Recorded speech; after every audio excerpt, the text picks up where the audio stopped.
The forward curve shows the prices of futures contracts at different expiration dates, and it tells you what the market is expecting an asset's price to be in the future.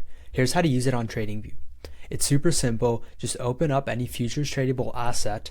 Then once you're on the chart, go to the top left, right next to the symbol name.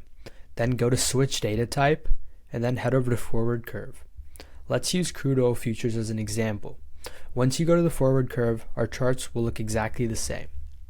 Now the horizontal axis shows expiration months going out in time, whereas the vertical shows the price for each contract, and the line connecting all the points is the actual forward curve.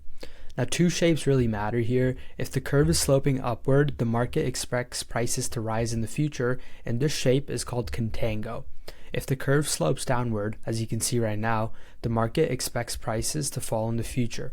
This shape is called backwardation, and the way you use this is the shape of the curve will tell you about market sentiment and physical supply conditions, because a steepening backwardation in oil often is signaling a tightening supply, whereas a deepening contango can signal oversupply. And for traders, forward curves are most useful in commodities and natural gas. For investors, they're useful for understanding the cost of holding commodity ETFs, like USO for oil, because curve shapes affect ETF performance through roll yield. Have a great day, guys.